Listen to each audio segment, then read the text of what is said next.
നമ്മുടെ ഒരു ടീം അവിടെ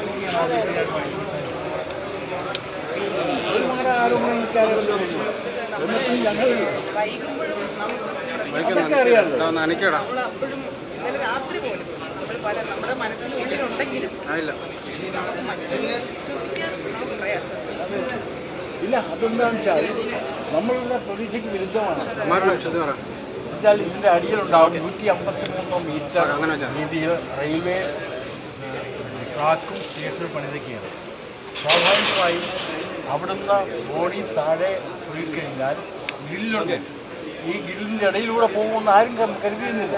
ഗ്രില്ലടച്ചിരുന്നു. അപ്പോൾ സ്വാഭാവികമായും നമ്മുടെ പ്രതീക്ഷ എന്താണ്? ഈ ഗ്രില്ലിനകത്തുണ്ടാവും. ആ ഗ്രില്ലിനകത്ത് ഓടിയെ തപ്പുക എന്നുള്ളതായിരുന്നു. അതിനാണ് സ്കൂബ ഡൈവിങ് അവരും ഒരു എല്ലാം പരിശ്രമിച്ചത്.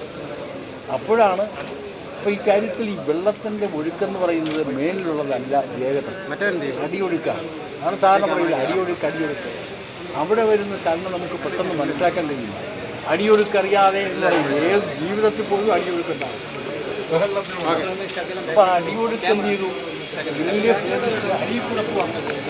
ഈ ഗ്രില്ലിൻ്റെ അടിയിൽ ആ ഫോഴ്സിൽ, ഈ വെള്ളത്തിൻ്റെ ഫോഴ്സിൽ അടിയിലൂടെ ഗ്രില്ലിൻ്റെ അടിയിലൂടെ ബോഡി ഒഴുകിപ്പോയി.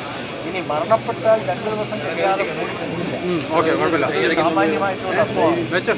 അതെങ്കിൽ 2 ദിവസം കഴിഞ്ഞപ്പോൾ ഇവൻ്റെ വൃക്ഷങ്ങൾ ഉണ്ടെങ്കിൽ മുകളിൽ പൊങ്ങില്ല.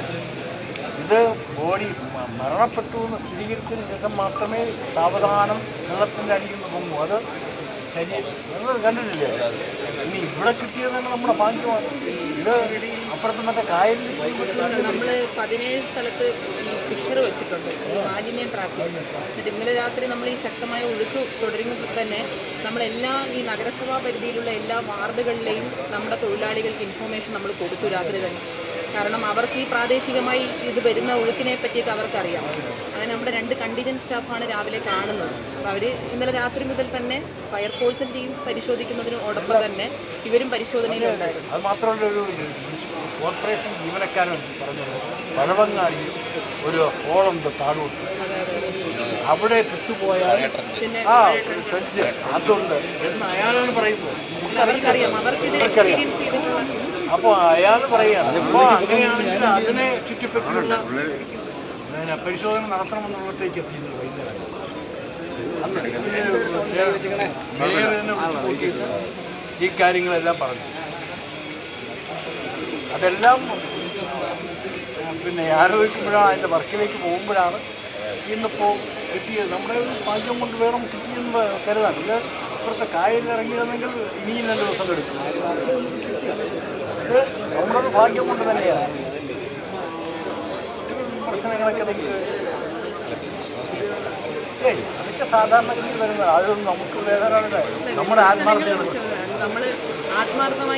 നമ്മുടെ മനസ്സിൻ്റെ നന്മയാണ് പ്രശ്നം.